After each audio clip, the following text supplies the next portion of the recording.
Welcome to the U.S. Institute of Peace. My name is Kathleen Keenest, and I direct the Gender Strategy and Policy team here at the Institute. We're very pleased to be co-hosting with the nonprofit organization Inclusive Security. This public event, Securing Their Roles, Women in Constitution Making, is a theme that is actually very in line with the Institute's core principles on partnership. We have learned that our impact is wider and really more enduring when we work with partners on the ground, with governments, multilateral organizations, and civil society around the world. 34 years ago, USIP was founded by Congress as an independent national institution dedicated to the proposition that peace is possible, practical, and essential for U.S. and global security. We have learned over the years that when nations make the transition from violent conflict to the rule of law, a new constitution is often a key ingredient for addressing the causes of violence. Drafting a constitution is also a critical time to rethink the rights of all nations' citizens, particularly those of women and girls. Constitutions are indispensable for the reform of gender discriminatory laws. A constitution protects the rights of all stakeholders and is likely to support stability and prove a more durable peace if women and girls are considered. So the panel today is focused on new research that reveals just how few of the 75 countries that have undergone a reform process over a 20-year period of time have actually included women in the drafting of these new constitutions. This research poses key questions, including how do we improve this gap? How do we engage women in all aspects and on the spectrum of constitutional making? So it is my pleasure now to turn the podium over to our moderator today, Rosary Tucci. She directs the Inclusive Societies Center here at USIP. Ro will introduce the panelists, get the conversation started, and then she is going to look to all of you for a great Q&A session. So, Ro, over to you. Great, thank you. I'm pleased to be here with our guests today. I'll introduce them real quick, and then we'll go into questions.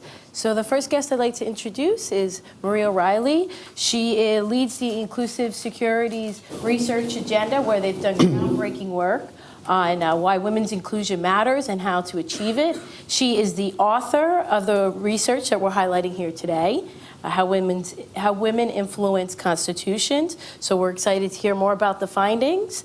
And we really appreciate the strategies and policy recommendations you've provided to the Washington and international community. We also have here today with us Jason Gluck. He's a policy specialist at UNDP, specializing in political dialogues and constitutional processes. Welcome back to USIP, Jason. You've provided great direction in this field while you were here with us. And then we have our own current USIP colleague here with us today, Paul Washa Kakar, who is a senior program officer in the Religion and Inclusive Societies portfolio. Paul Washa will be discussing your recent research on advancing women's rights in constitutions developed with a religious or Islamic identity. And we will be joined by Amira on Skype when we get that set up. Amira is a human rights advocate who has been active in the Tunisian community, promoting freedom of speech for the past 2 decades. She leads a Tunisian NGO that works on getting the parliament and other government agencies to ensure information gets to its citizens in an accessible and transparent way. When we get that set up, we'll welcome her to the discussion. Okay, so we're going to dive right in. We'll do 2 rounds of questions, and then we'll open it up to the audience to hear your questions. In the first round, I'd like to explore the connections between inclusive peace processes and inclusive constitutional drafting, because we know that the signing of a peace agreement is just the beginning of efforts to transform conflict. So Marie, let's begin with you. Can you tell us a little bit more about your research and how you see the link between inclusive constitution processes and inclusive peace processes? How do they impact each other? Thanks so much, Rosary, Great. and many thanks to USIP for having us today. I also want to say a huge thanks to my co-author on this research, Nanako Tamaru, who's also with us here in the front row. We decided to undertake this research because, well, inclusive security works a lot with women looking to influence peace processes in their own countries. And what we found was recently more and more women were asking us how to influence the constitution reform initiatives that were very frequently accompanying these peace processes. So as you say, we kind of started out really looking at more traditional peace negotiations, and with all of this feedback realized that there was a real demand for more guidance in terms of how to influence the constitution-making processes that so often accompany these peace accords. And what we found was there was a lot less research and guidance out there on women's roles in constitution making. And at the same time, there are obviously a lot of very important constitution reform initiatives happening as part and parcel of peace and transition processes right now. So, for example, we know that in Syria, constitution reform is one of the pillars of the peace process, and the constitutional committee is currently being assembled. In Libya, we have ongoing constitution reform, Somalia as well. So this is happening in many contexts, and we wanted to know more about how women get access to these processes, and when they do, what kind of impact they have. And so we started out by just trying to assess, well, how frequently does this happen? And what we found was that between 1990 and 2015, there were 75 countries that undertook some sort of significant constitution reform in the wake of conflict or unrest. So this is a frequent occurrence. It's not like in the United States where the constitution is a one-off thing. When a country is really disrupted by conflict, this is an opening where very often society decides they want to create a new vision and a new social compact to carry their country forward. What we also found was that women's participation in these processes, in these settings, is just 1 in 5 in terms of the core constitution drafting body. So between 1990 and 2015, we found 19% of the constitution drafters were women in conflict, in settings affected by conflict or political transition. Now, that proportion has been increasing over time. So in the early 90s, it was just 13% of women. Between 2010 and 2015, it actually had come up to 24%. Mm-hmm. So the trend line is increasing, but obviously, by and large, women are still being shut out of these very significant moments for influencing peace and gender equality in their countries going forward. So what impact did women have when they did get involved? We looked at eight case studies, and we found that across the cases, really the most visible evidence of impact that we could point to was women consistently advocated for greater gender equality provisions in these constitutions. As we now know, thanks to research by Valerie Hudson and others, gender equality is a very significant predictor of peace, more so than a country's level of economic wealth, their levels of democracy, or their type of religion. So women are advocating for provisions that will help to create more equal and inclusive societies, and that in turn correlates very strongly with prospects for peace in a country going forward. Similarly, we also found in the majority of cases that women were frequently advocating for the inclusion of other marginalized groups, for protections for minorities, focusing on minority rights. Again, exclusion is a significant driver of conflict. So what we were finding was that in terms of influencing the text, the Constitution itself, women were having these indirect effects on prospects for peace and security. But the impact also really was on the process itself before the text. Women were building coalitions to advance these common agendas that they had identified. And these coalitions very often crossed significant racial, cultural, ethnic, religious divides. So, for example, in South Africa, the Women's National Coalition brought together 93 non-governmental organizations, 13 regional coalitions. and included women from the ruling National Party as well as from the African National Congress. So what we saw there was really where women obviously, of course, being very divided themselves on many political issues, very frequently they came together and sort of modeled what a consensus-building coalition can look like in a very divided context. And at the same time, the calling card of a lot of women's groups in civil society in particular was to broaden societal participation in the constitution-making process, kind of cementing the social compact as it was being created. So if we come back to that South African example, we saw that this national coalition of women's groups, they actually reached out to an estimated 2 million women across all sorts of societal divides and solicited their inputs for what the priorities should be in this new constitution. And that really changed the tenor of the debate in many ways, in that the way that people spoke about how gender equality should feature in the constitution, from that point forward, that became a sort of new norm in terms of what should be included.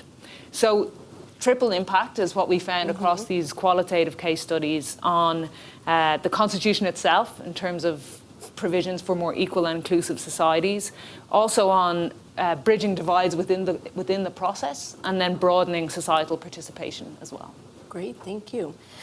Jason, I'm actually going to turn to you. You've been involved in a number of constitutional processes. Can you help us disaggregate inclusion? Tell us a little bit more about what it means and what it looks like. Sure. I think well, first let me say thank you, and it's great to be back home. It really is.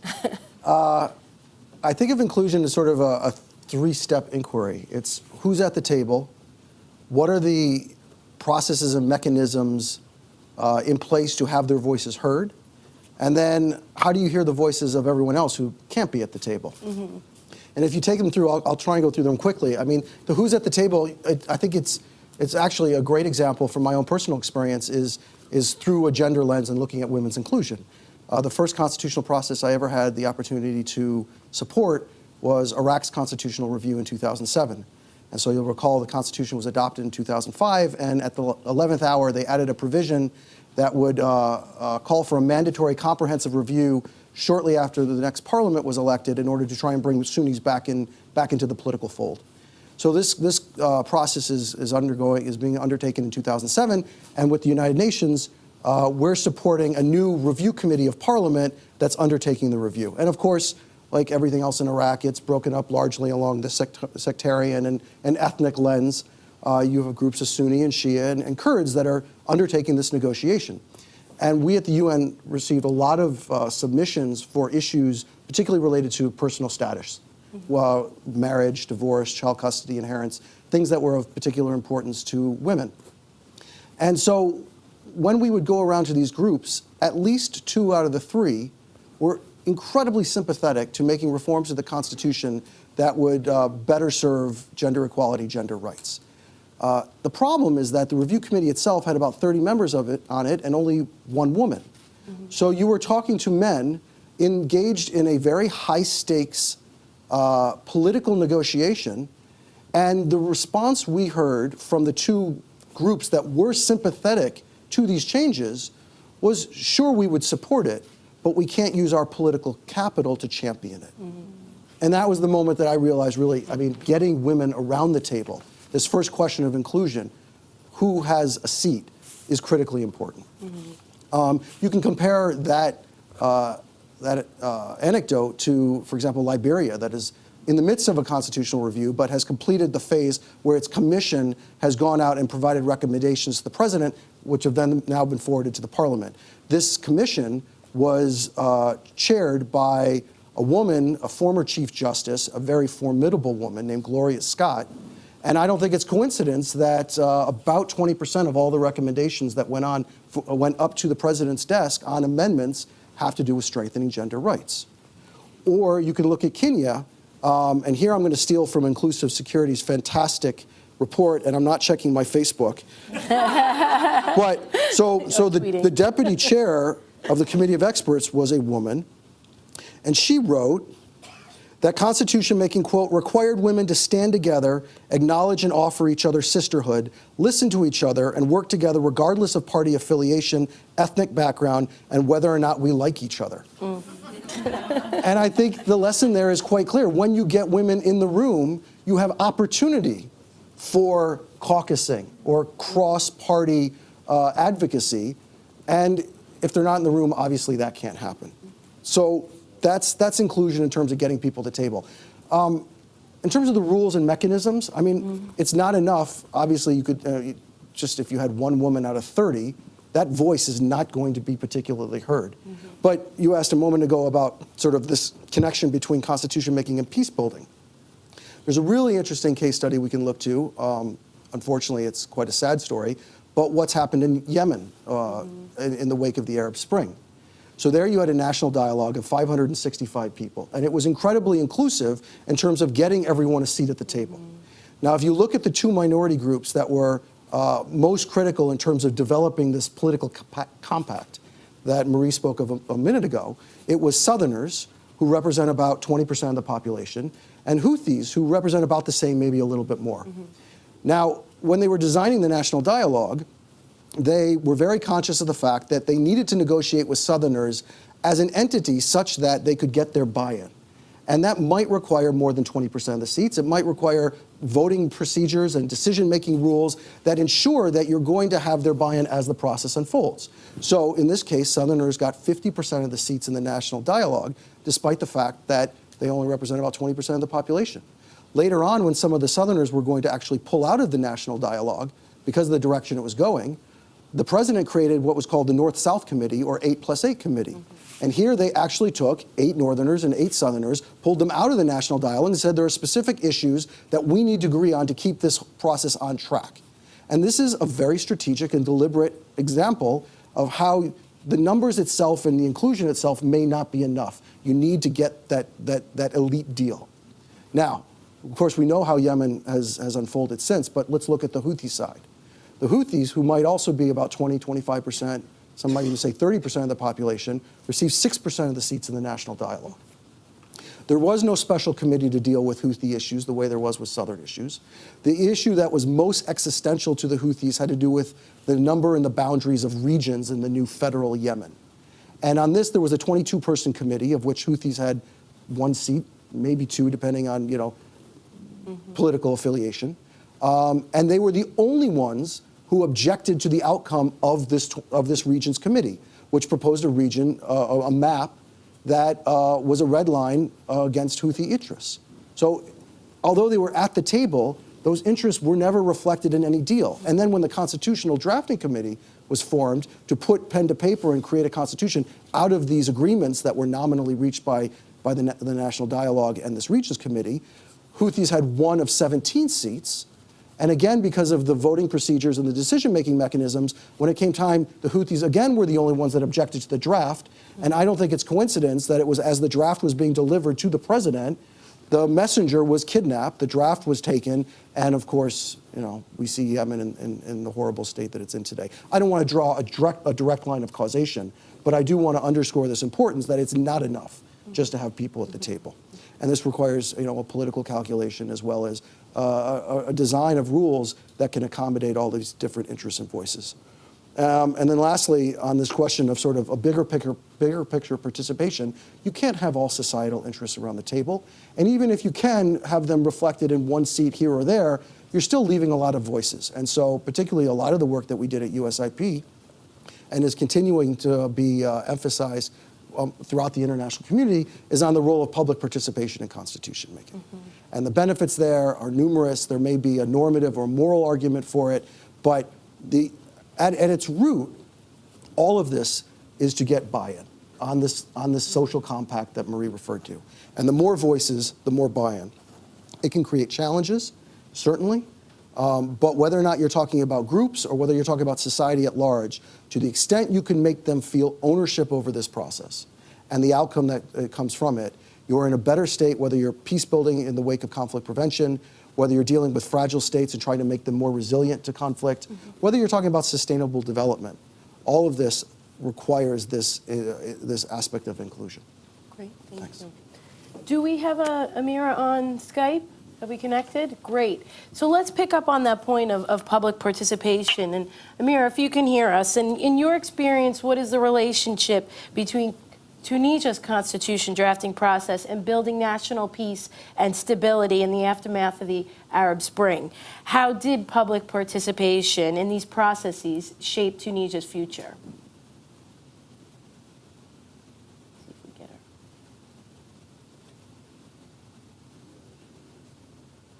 We'll just give it a couple seconds. Yeah? Maybe we'll give her a little time to connect. We can move to Polwasha. Let us know when she connects. We'll move to Polwasha and we could try that again. So Polwasha, you bring another dimension to this conversation. There were tensions in balancing religion and secular politics in drafting Tunisia's constitution, and one issue that remains critical to the conversation is the role of women and women's rights. Can you tell us more about how you've seen religion and women's rights balanced in other countries' constitutional processes, and how have women and religious actors managed around that dynamic? Thank you, Ro, and thank you for including me in this conversation. One of the big tensions often in this conversation is between women's rights activists who usually come from a secular viewpoint and religious actors or even political actors who really see the importance of the role of religion in their identity. And so as constitutions are being reformed or drafted, particularly as we were seeing after the Arab Spring, where there was this sense of we need to include a new or a different kind of identity in our constitutions, religion played a really important role, and the role of Sharia in the Constitution started to take more and more prominence. So in 2013, USIP decided to have a roundtable on this issue and included Tunisia among other countries. Afghanistan, Libya, Egypt were also included. Really talk about and hash out what does this mean to have Sharia in the Constitution, particularly as it relates to women's rights. Because as Jason was also mentioning, a lot of the personal status law issues that relate to women's rights often come up as a problem or as an issue in drafting the constitutions, particularly when there is a reference to Sharia or to laws not going against Islam. And so we were looking at this particularly in the light of Arab Spring and this identity issue. And so what was interesting is that even though a lot of secular women's rights activists were saying there should be no Sharia in the Constitution, it seemed to be inevitable that there was going to be Sharia in a number of these constitutions.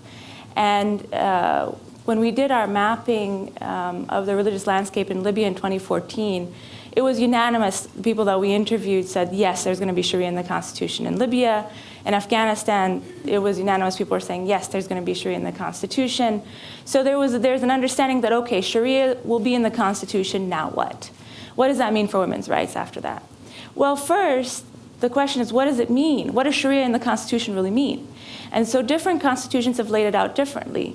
In Afghanistan, they say no laws can go against the tenets of Islam. In Egypt, it was negotiated that no laws can go against the sources of Islamic Sharia.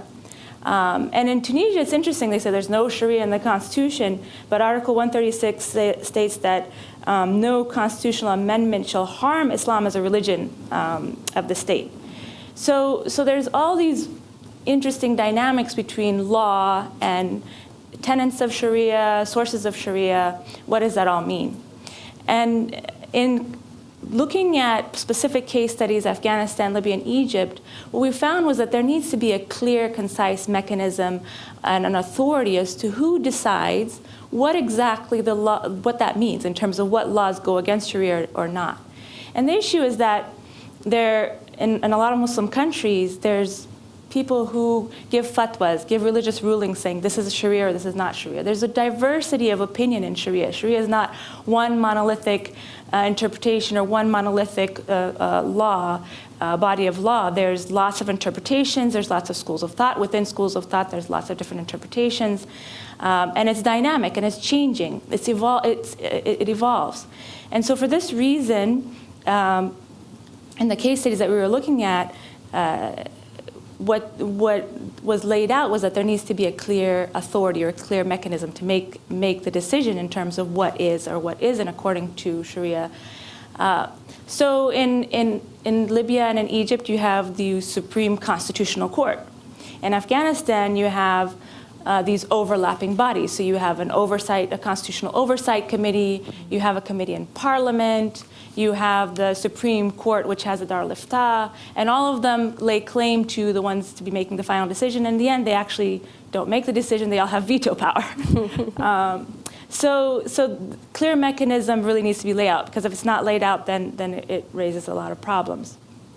What we also found is that even when there is a mechanism, there are certain protections that need to be put in place. So the problem with the Supreme Constitutional Court in Libya was that they did not have security. So at the point of the gun, when they were threatened, their lives were threatened, they reneged their amendments, or they changed their decision. And so if there isn't clear security, that's one of the issues.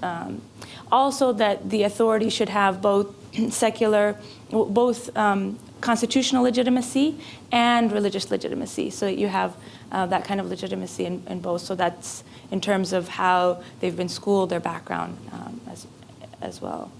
But what really is interesting about the constitutional process is not just that this mechanism needs to be laid out, but also that women's rights activists have been advocating for specific constitutional articles. And the reason given is not that, well, Sharia doesn't cover all of these issues. There is a diversity of opinion in Sharia as to whether women can be judges or women can't be judges. There's a diversity of opinion in Sharia as to women's political participation and what level of office they can hold and what level they can't hold. So within that diversity of opinion, if certain things are laid out clearly in the Constitution, then that ensures that no matter how much those bodies change and the political will supporting those mechanisms and authorities change, there are certain red lines that then are not, there's no sliding back on those issues. And so a lot of the countries that we were looking at, Afghanistan, Libya, and Egypt, are trying to or have laid out specific provisions and articles in their constitution to balance those out. So equal citizenship rights, equal access to healthcare, equal access to education, political participation rights, quotas for women, women's right to work, particularly issues like maternity leave and providing provisions for women in the workspace. All of these are things that some would say, well, you don't need the Constitution to be so particular on, but women's rights have been advocating to be particular about these things in the Constitution because there is a diversity of opinion in Sharia on these, and these are things that they're red lines they don't want to slide back on. So you see this negotiation between both the religious aspects, including religious identity, that is an Islamic identity in a constitution, or including some provision that laws can't go against the tenets of Islam or can't go against the sources of Sharia or the principles, but at the same time having very specific provisions that lay out women's rights protections for women's rights very clearly in the Constitution. Great, thank you. I'm going to move to the second round of questions unless we think we have Amira on.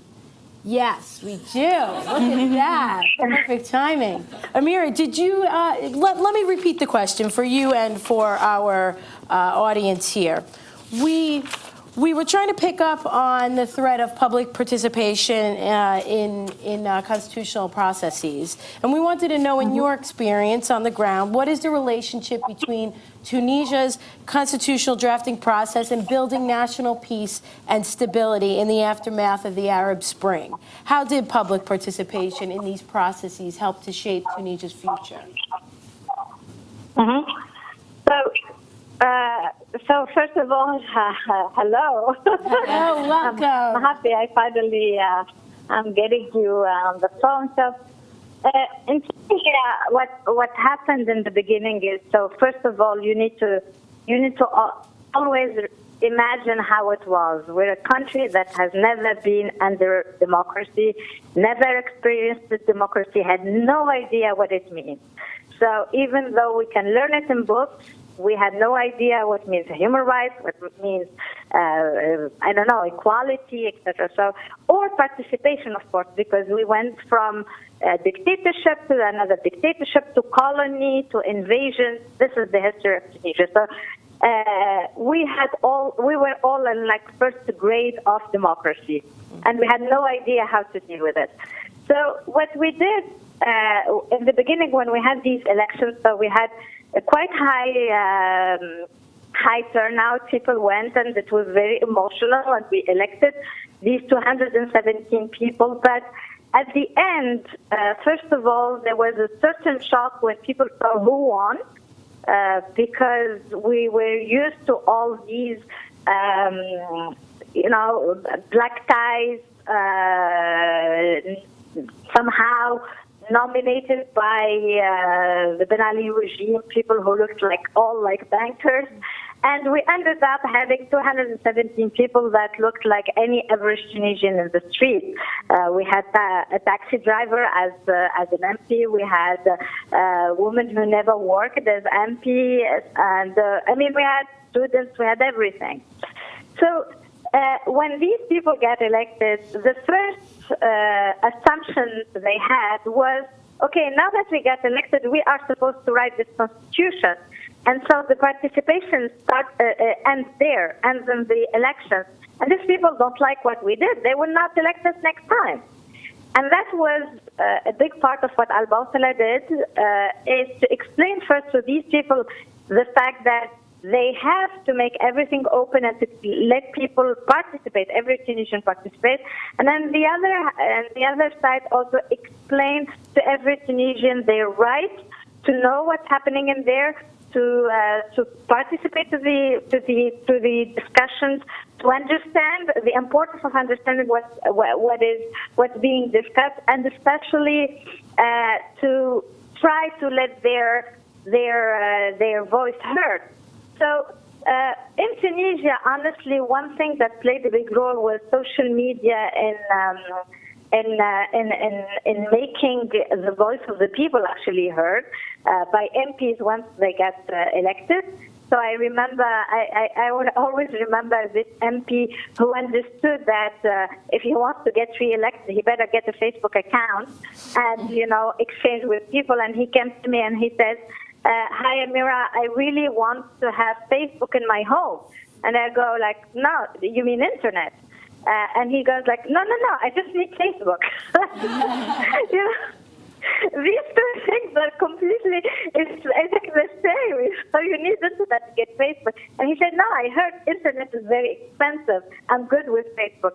This MP 3 years after had an iPad, and he was answering people's questions online and answering his emails. Okay, so what we went through was 3 years of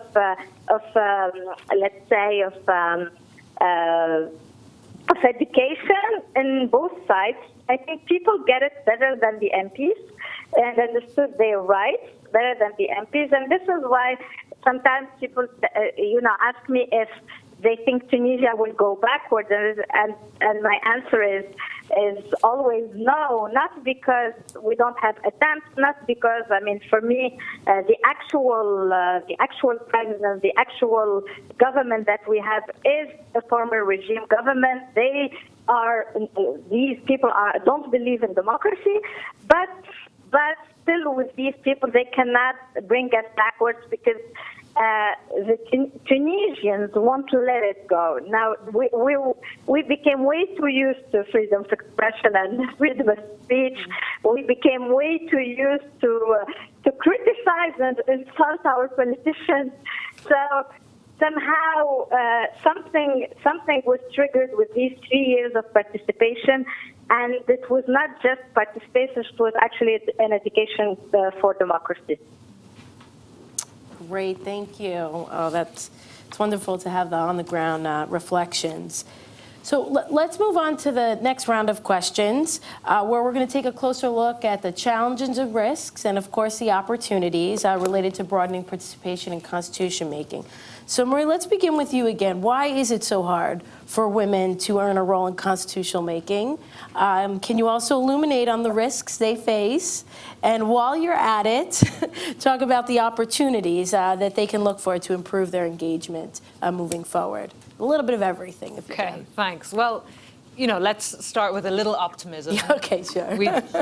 It's clear that women tend to get more access to these constitution-making processes than they do to traditional peace negotiations. We know that women negotiators, female negotiators in formal peace processes are around about 9%. Here we have about 1 in 5, and that proportion is increasing. That being said, 4 out of 5 constitution drafters in these settings are men, so we still have a ways to go. And as we know, and as Jason so beautifully illuminated, access does not always translate to influence, and these are two different things that we need to focus on, both of them.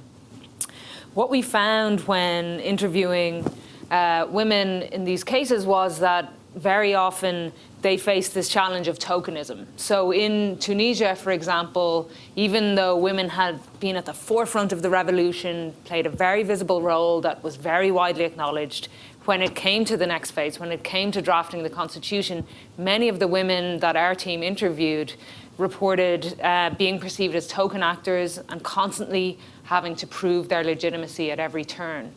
And similarly, along those lines, many women reported facing harassment and threats for getting involved in these processes. And that reflects, as we know, the situation of women in politics around the world. And I think that there are a lot of parallels to be drawn between some of the more straightforward challenges we see in women's political participation and what's happening in these constitutional processes.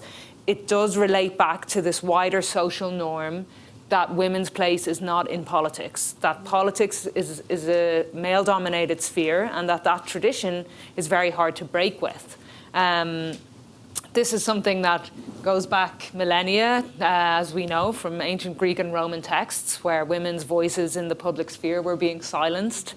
But this is also something that's very clear in these constitutional processes in particular, where, for example, I'll just come back to Amira for a minute, who's being very modest. Amira set up an organization called Al-Bawsala in Tunisia, which helped to monitor what was going on inside these constitutional committees as the constitution was being drafted.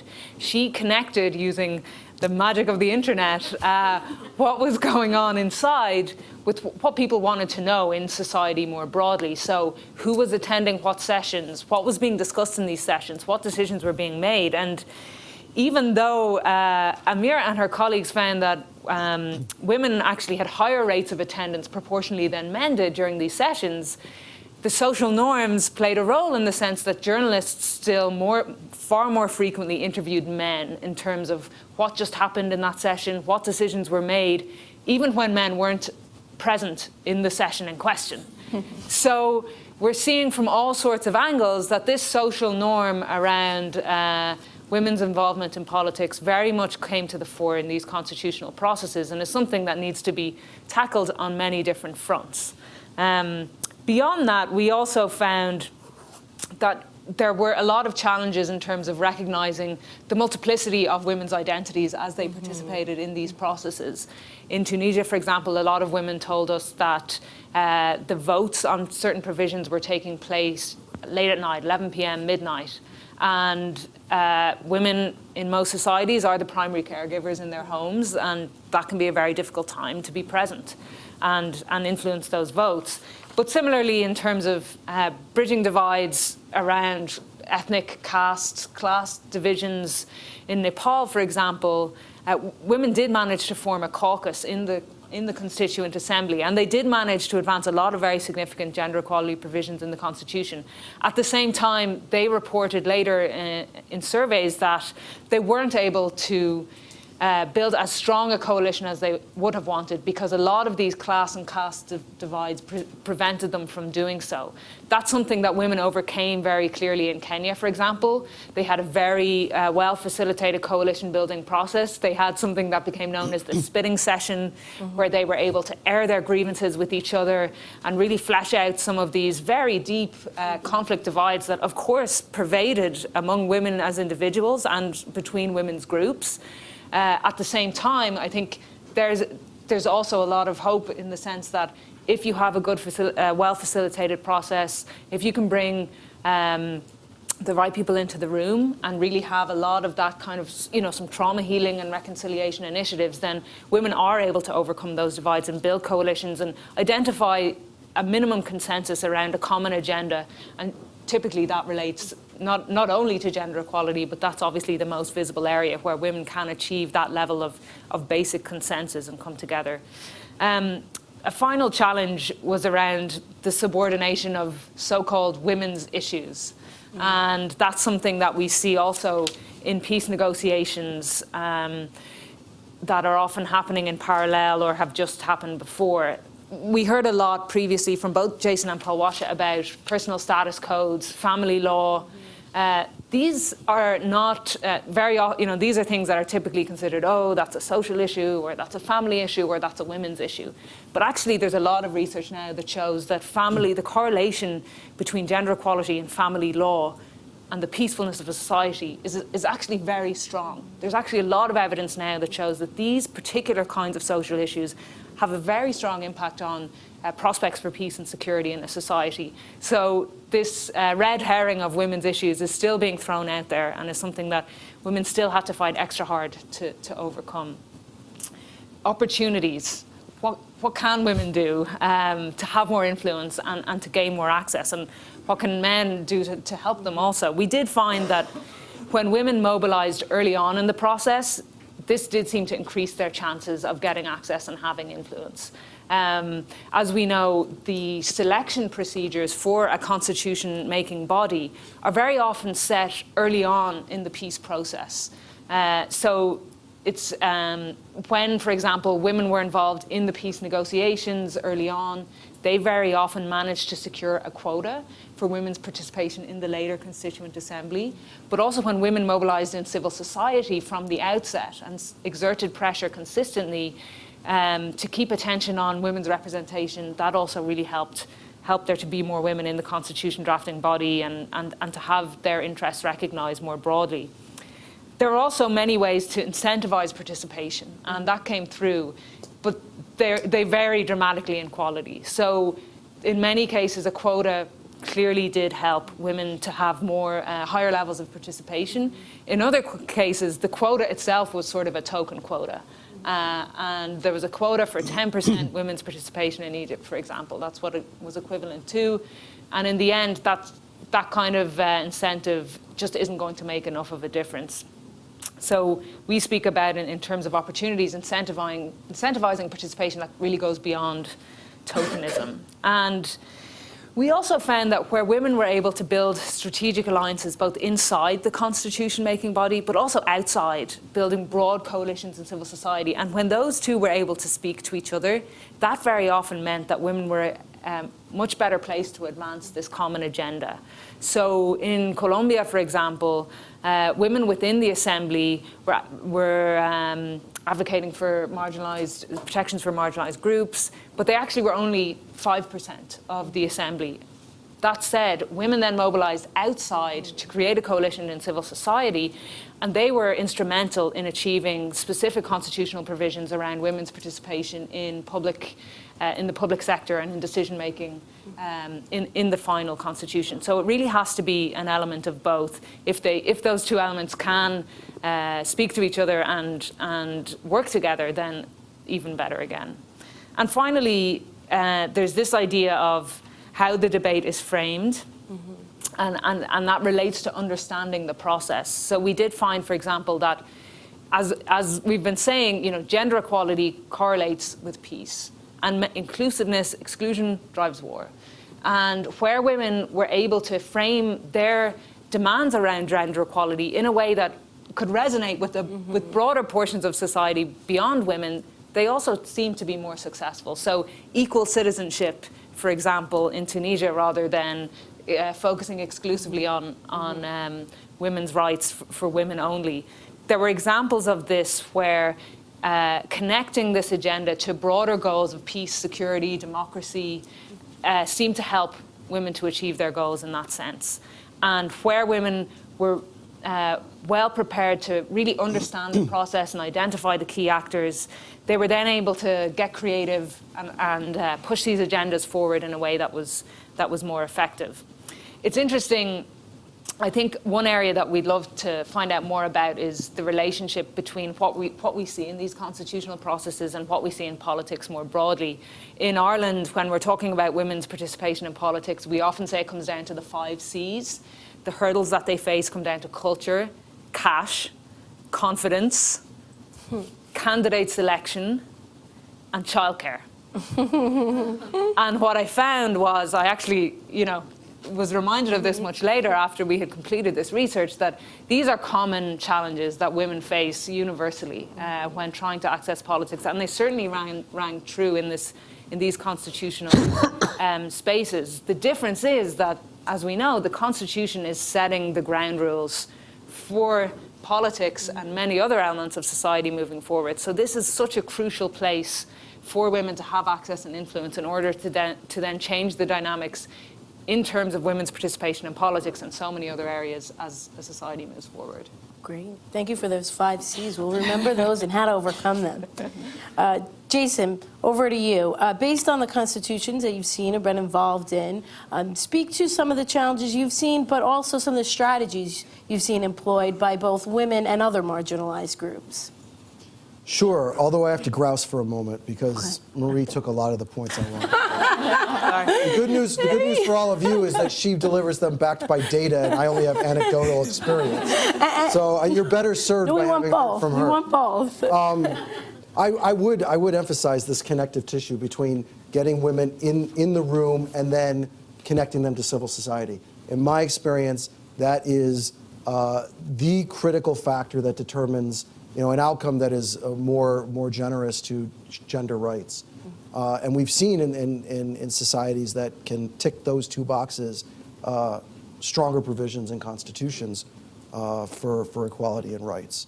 So I definitely agree with that. Also, the inclusive security in terms of strategy, the report is fantastic in going back and looking through these peace processes and looking at when you get women at the table in the peace talks, then what that means for later, constitutional negotiation. So I don't need to belabor those points. I think a lot of the work that I do has to do outside the room as well. Mm-hmm. So going back to this topic of broader public participation, I have to say that if you just if you look among civil society in any particular country, and you don't compare the capacity of that civil society to other countries, but you look at the makeup within that country, women are almost always at the forefront of activity in the civic sphere.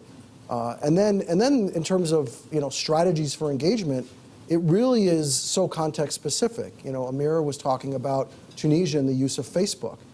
There was a Tunisian civil society, a female activist, who said to me, I'm going to my notes again, that Facebook has become the cafe for women who cannot meet in public. And so you look at this, and there is no. It's very difficult to say here are the strategies for getting women involved. It depends on what the norms, what the culture, what the opportunities are in that particular country. I did a lot of work in Sudan on what was in effect a quasi-constitutional process, and there, like in a lot of societies, women are less likely to speak in public. Let's just put it like that. And so what you saw was some of the elite women within the town, the village, would have what they called tea sessions. And they would gather as many women from the village as they could at any particular time, have them over, drink tea and discuss the Constitution or the issues of the day. And then, the trick is how you put that in a report and how you get that in front of people who are actually going to be making decisions. And then again, you see the connective tissue between what happens in society and what happens in the room. I think the international community can play a role. It's not always positive. As someone who works for the United Nations, I think it's very interesting. We have a Secretary General's guidance note on assistance to constitutional processes, is what it's called. It came out in 2009. And it has a list of principles in it. And one principle is to promote international norms and values. And you can see how gender equality would clearly fall under this. And we do. Whenever we can, we promote it. Now, another principle is ensure national sovereignty. Now, my plain reading of those words, I think ensure is a bit stronger than promote. And it shows the really delicate balancing that we have to do as internationals when we come into these, very fragile political processes and respect the sovereignty and ownership of the nation that we're there to support. And yet we do come with our own norms and values. And I don't think there's, it's much more an art than a science. I do think there are things that you can do. I think, a great example of doing good in this regard is from the United Nations Special Envoy to Yemen, who at the earliest stages of setting up the national dialogue was confronted with the prospect of very few women being included. And that was because the seats to the national dialogue were divided up among different segments of society. So each political party got X number of seats, or each regional interest got X number of seats. And there were seats for civil society as well. But the question of women at first was a bit unclear. How do you make sure that you don't just have your token, female quota seats in there, but that it gets mainstreamed throughout the entire dialogue? So the Special Envoy Jamal Ben Ammar said to the president and his interlocutors on the Yemen side, he said, look, this is your process. This is your sovereign exercise, and I'm not going to tell you what to do. But you've asked the United Nations to be here. You've asked me to be here. And we come with our own normative values and baggage, so to speak. I don't know if he used that word. And if we're going to be involved, there has to be some respect for those values. And it came out that not only was there a 30% quota for women in the national dialogue, but that all of the different groups that had seats to a point had to help contribute to that quota. They weren't just set aside seats for women. And I think that was really important and really profound, and just an artful way to go about a very difficult conversation. And it's not without risk, it's not without consequences. And here you can see some of these political parties that were themselves going to be very important to this negotiation had a few seats to appoint representatives. They have their own hierarchy, which of course is male dominated, and certain men within the party were excluded because they had to find women to fill a certain number of seats. And in an environment where you're trying to create a political compact in a very fragile society, you can see how that political fabric is itself going to be fragile, and this dynamic is going to be difficult. And yet, if you look at other countries, there's no question that the difficult choices at the front end, I think, have paid dividends as processes go along, and I think it's worth it. Great, thank you. Pawasha, let's pick up a little bit on Jason's point about national sovereignty and international norms. You've done quite a bit of work with advocates, legal professionals, and religious leaders. And that work that you were looking at in Afghanistan, Libya, and Egypt in particular, what were some of the challenges that the participants reported, and how did they overcome them? Thank you, Ro, for that question. So let me take a step a little bit back, in that we at USIP advocated for this three-pillar approach, in that particularly in countries where women's rights issues had a religious dimension or religious opposition to them, we were advocating that women's rights activists work with religious leaders and actors, along with the legal advocates, those who know how to draft the law and are working on the laws, to work together as a team, advocating and working through these mechanisms to develop constitutional articles that would support protection of women's rights in constitutions that, it was clear there was going to be some reference to Sharia. And so we were working with these three pillars. At the outset, there has been a lot of distrust between the three pillars. And so it was very difficult to bring them together in a way that initially sought to develop direct articles that could go into the Constitution. So there had to be a lot of trust building between these different pillars, particularly the religious actors and the women's rights activists.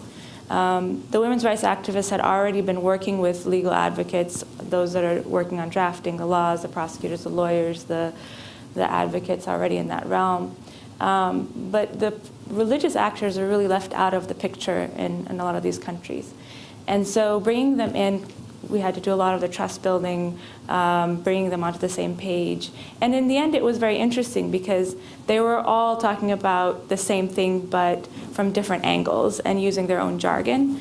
And so it was more creating that space, facilitating that space, so that they could be talking on the same page or understanding the language, sort of translating between the different languages that they were speaking about protection of women's rights within this framework. So that was some of the challenges. But I did want to touch upon some of the other issues that were raised, in that the importance of coalition building and what I was noticing in these three countries. In Egypt and in Afghanistan, it was really important not only to have women in the constitution drafting bodies, but also civil society that supported them.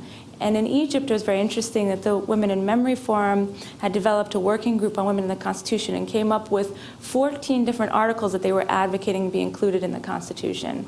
And so they worked with those that were inside the Constitution Drafting Assembly, not just the women, because in fact there were some women who were against some of those articles, but particularly with men. And so they had some really interesting coalitions formed with men within those bodies that were able to advocate for some of these articles. And in the end, Professor Azza Karama told me that there were 7 out of the 14 that were actually included in the Constitution. So it was quite a high rate that they were very happy with in the Egyptian Constitution.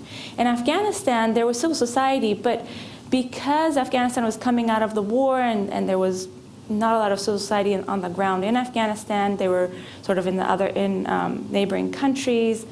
What was really important was that there was the international community putting pressure as well. So what I heard a lot was that there were these backdoor negotiations. There was a lot of this sort of pressure being put from the international community that, yes, okay, women are advocating for these articles, but we need to make sure that they get pushed through, and the international community was supporting in that way. Not in conversations that were with the whole constitutional literature, not in public, but more behind the doors and under the table, putting pressure. So those are the two things I wanted to add to that. But overall, I think what we've seen in these countries is a lot of concern about safety, that when men and women do speak out about women's protections, women's rights, and if they're perceived to be anti-religious in some form, if they're perceived as somehow speaking out against Sharia or Islam, even if they are saying this is within an Islamic framework, that often puts their lives at risk. And so this has come up over and over again in our conversations as to how do we create these safe spaces where there can be support for the protection of women's rights, and talking about it within a religious framework where men and women who are advocating can, their security, their personal safety can be protected. So that's what Thank you. And Amira, we still have you on the line? Still have her?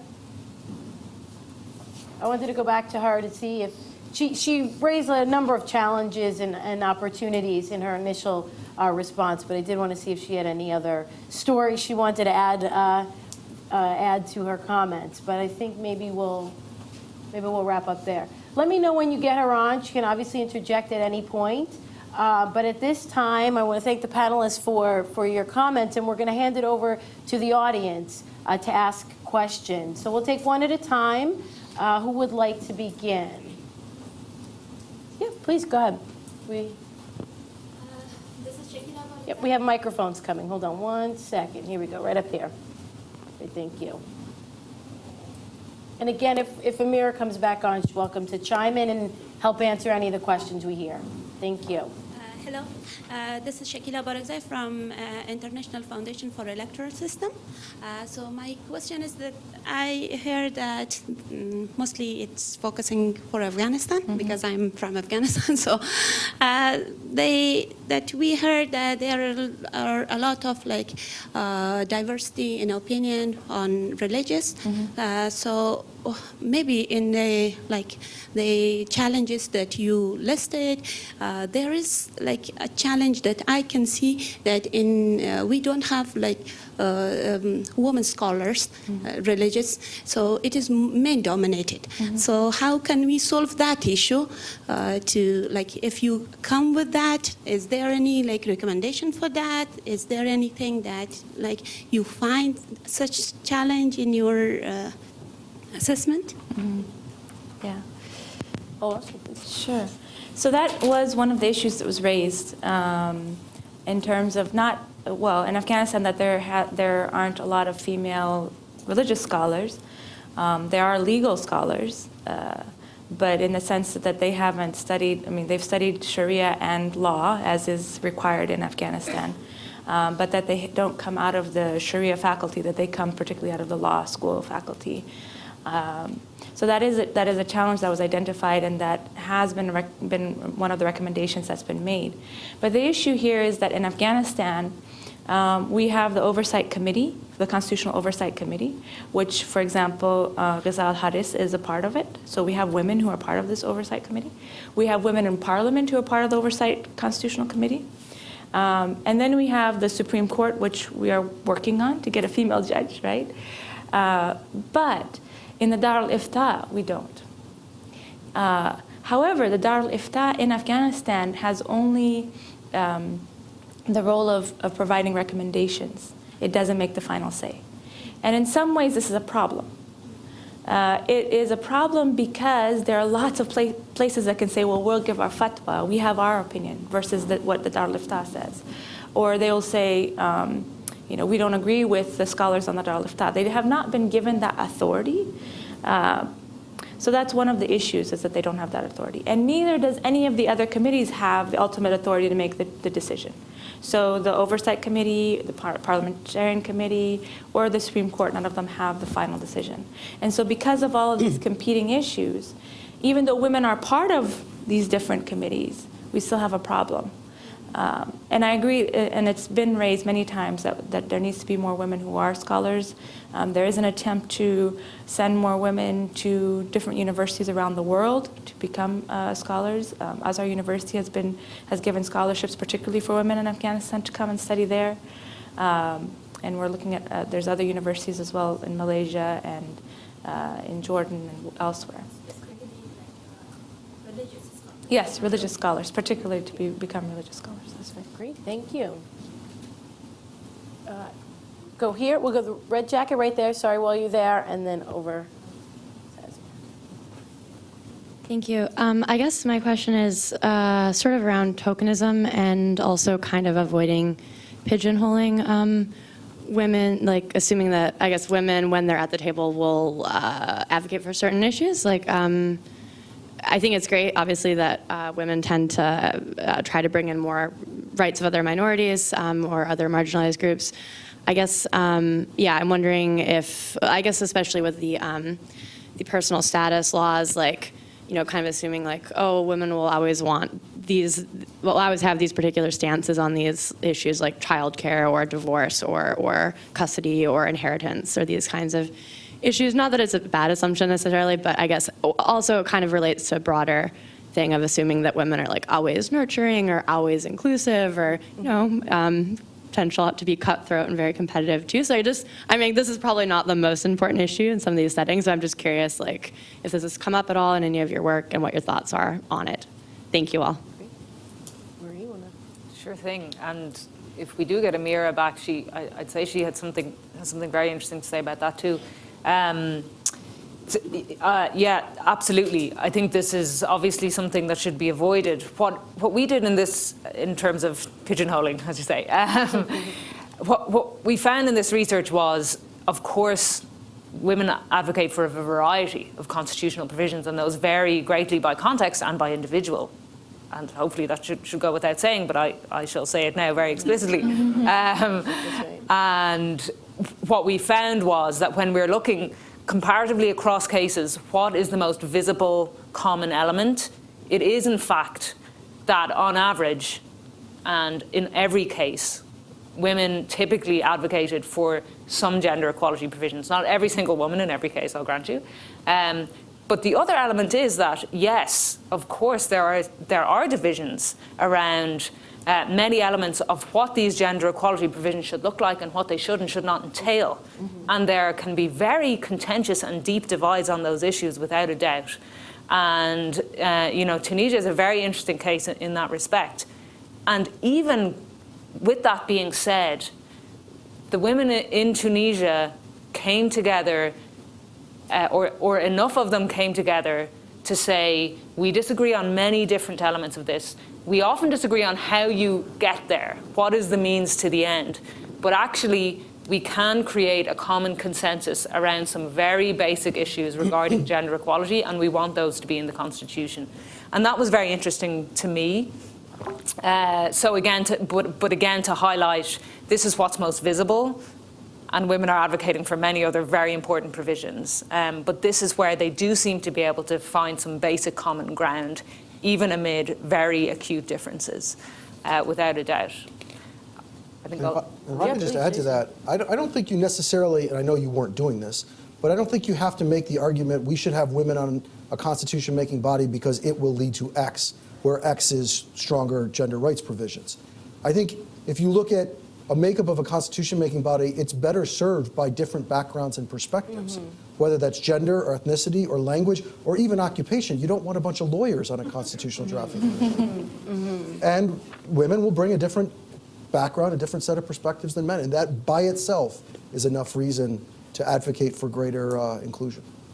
Great, thank you. Ezra? No? Yeah, she's got it right there. Thank you. My question is also sort of a follow-up to the previous question as well. And I would, Marie, you mentioned the difference between Nepal and Kenya. So even though, women sort of managed to form a group within each sort of constitution-making processes, one of them was more successful than the other one. You mentioned, I would like you to elaborate a little bit more on this. Why do you think this was the case? Why do you think in Kenya, they managed to, or it was a more successful case than in Nepal? Sure. So I'd be hesitant to say Kenya was definitely a more successful case than Nepal. Each of them had a lot of successes and drawbacks, and just depending on how you're measuring success, obviously. In terms of women managing. In terms of the coalition building, right? Okay. So that's a great question. There was a lot of debate in Kenya that reflected the debate in Nepal, actually, around so women formed a consultative group, it was called, I believe. And there was a lot of debate in terms of, can these women really represent poor rural women in Kenya? Can they really represent the diversity of ethnic groups, for example? And there was a lot of debate and discussion over that. And that actually parallels what was going on in Nepal, where women had pretty significant representation within the Constituent Assembly from a variety of caste and class backgrounds. And in this case, in the Nepalese case, there were very significant differences in terms of education levels among the women, really women coming from situations that had a lot less involvement in a process like this before, all the way up to women who were a lot more used to dealing with this kind of process.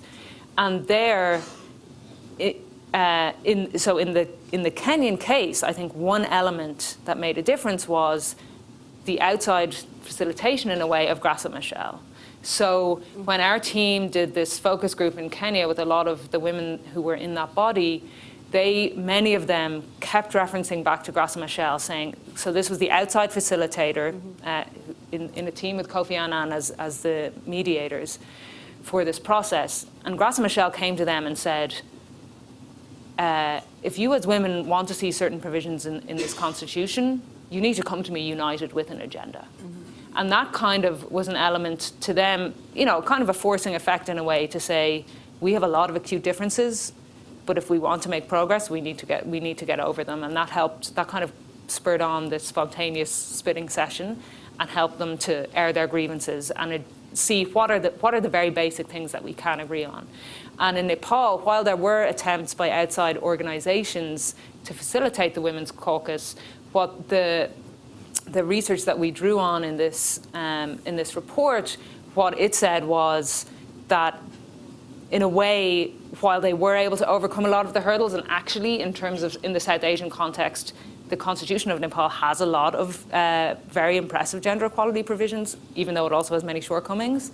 But in retrospect, what the women inside the body reported was they could have built a stronger coalition. And I think a lot of that, or some of that, comes down to facilitation as well, and in terms of overcoming those internal divides. They could not come up with a united voice On a sufficient number of issues. And that was their own reporting on that, yeah. Great, thank you. Yeah, please, you, and then you in the back.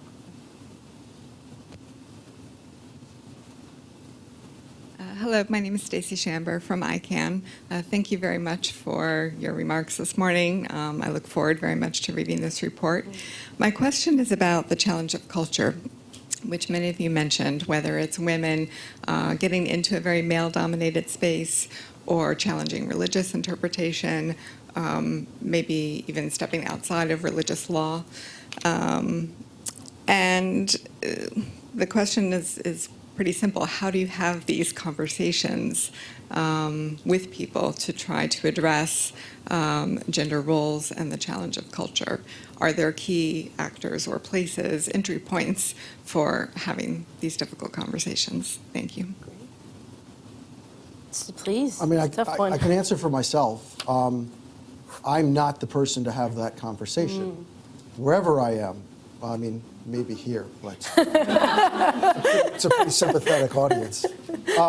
No, the strategy is to find national actors who want to champion those positions and then see how you can, support and raise up their voice. And it's delicate. I mean, you push too far or you're too, out in the open, and you can actually do a disservice to the very people who you're trying to help, because then they get labeled as, international darlings or delegitimized because they're mouthpieces for, the international community. But in all the places that I've had the most success, it's because you have found a group of national actors wanting to champion, and that's also important, that you can't create, because, we can show up with money and create almost any, demand that we want. But that's only going to go so far as the money does, and even then it may not, be undertaken with a great deal of enthusiasm. So to find people who want to champion these causes and then support them, whether it's in training, whether it's in money, whether it's in materials, whether it's in networking, whether it's in facilitating connections. Again, you have to find out what they need. What can they do on their own? Where can you help? But always putting them out front. And if you don't find that voice or that group of voices, then I don't think you can succeed. I don't even know how hard you should push. Just to support that, I think that's the best approach. That's what we've seen too in working with religious actors, is that you find people, religious actors themselves, who are already championing these causes, and then you work with them to help augment their voices. But like you're saying, it's a delicate balance. You don't want to delegitimize them by working with them. So how do you do that behind, in such a way that you're helping them, not hindering them, not putting your logo on things, not saying that you're the one supporting them, that sort of thing. Yeah, please. Thanks. Hi, Rebecca Deming. I'm with the State Department's Africa Bureau.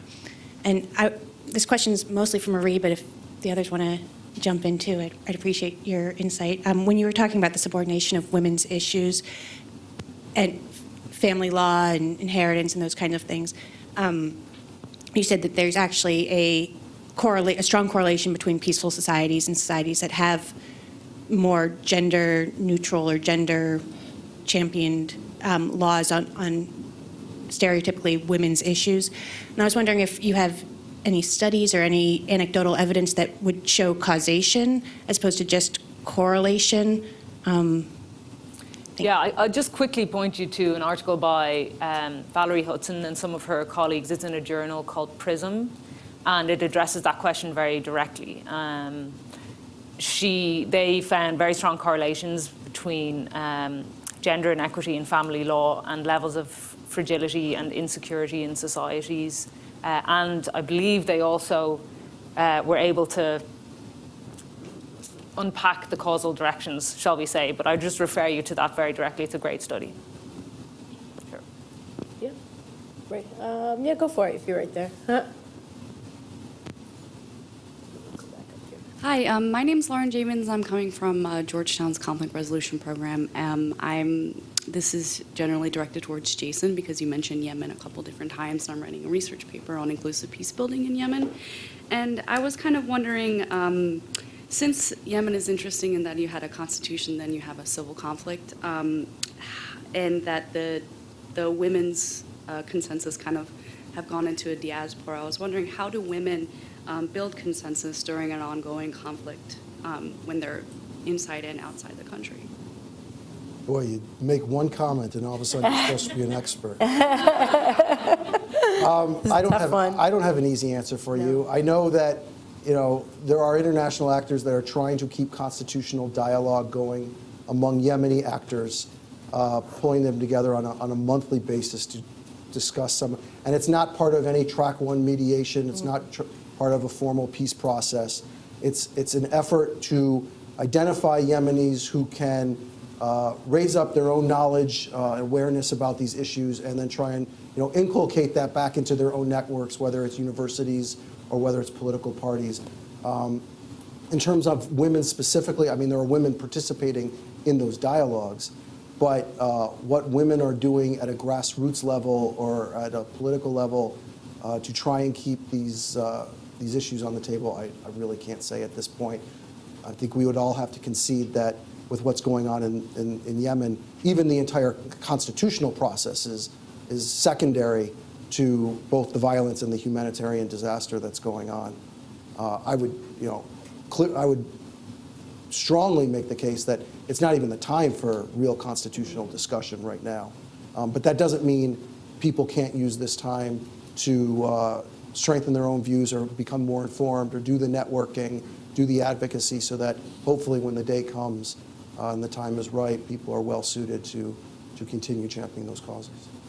Great, thank you. We have a few more minutes. Let's go right here. And then we'll go over to this side. I haven't seen many hands, but be ready. Okay. I am Basu Kamath from the George Washington University. So I was just wondering if you've had a moment of maybe self-reflection about what some of our well-established constitutions around the world can learn from countries like this. Because our constitutions are old, have been mostly written by men, but are now facing challenges because of multiculturalism. So anything on that? Good. Fair point, good question. Probably not, but maybe you take a moment now to reflect and offer some insights. I do think the time is ripe in this country for debate around a certain constitutional amendment. And I think there is a broader discussion to be had. You're about to have one. In Ireland, there has been a very interesting and quite participatory constitution review process. And we are having a referendum this summer on the 8th Amendment to the Irish Constitution, which is around abortion. So there are interesting things going on even in countries where there is not frequent constitutional change. That being said, I think there's an interesting broader question around the value of having a constitution as an extremely static, rarely, if ever, revised document versus being more open to more frequent conversation around the vision of a society and how the Constitution reflects that. Obviously, in the wake of conflict and unrest, this is a moment when culture is called into question, when basic norms of the society are called into question, when the way the society has been working until now is called into question to such an extent that there is a logical opportunity in many cases to really rethink the way society works as a whole.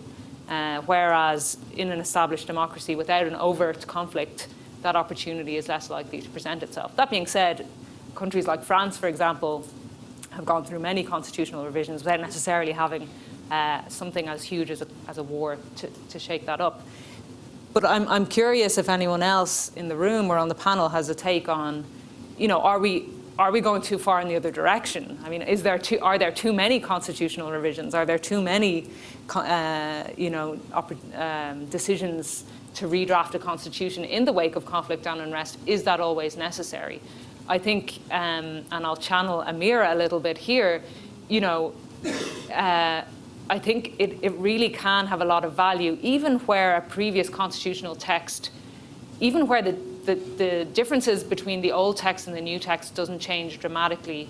The way that Amira speaks about how Tunisia spent 3 years working out what does gender equality mean in Tunisia, and they still don't have the answer. They're still debating it. It's a hot and controversial topic. But even just the process itself of revising the Constitution opens up a conversation that may not otherwise be had. And it's a very important conversation, at a very minimum, to help people to channel their conflicting views in a democratic and deliberative way, and to set a structure that will allow for continued contestation and democratic deliberation without the use of violence in a society going forward. There's a study that shows that the average life of a constitution is 19 years. So we do see a lot of turnover.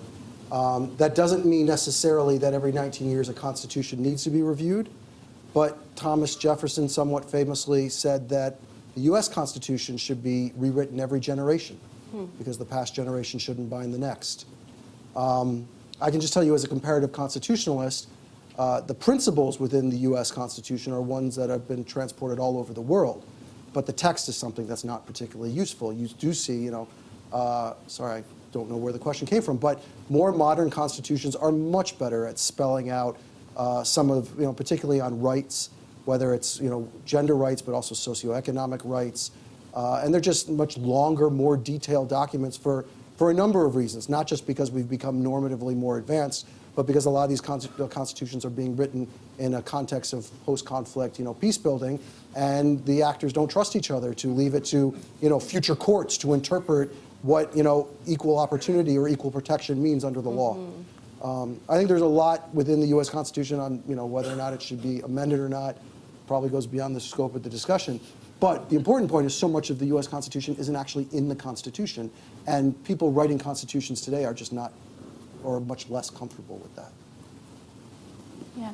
If I can add maybe a different opinion in that in Libya, although the Libyan Women's Platform for Peace did come out with a charter in terms of articles that they were recommending for the new constitution, they, along with women's rights groups, decided that they would rather go back to the 1961 constitution than have a new constitution and have this constitutional reform because of all the problems, the insecurity and not knowing what's going to happen in the constitution, and actually feeling that women's rights would be more limited with a new constitution.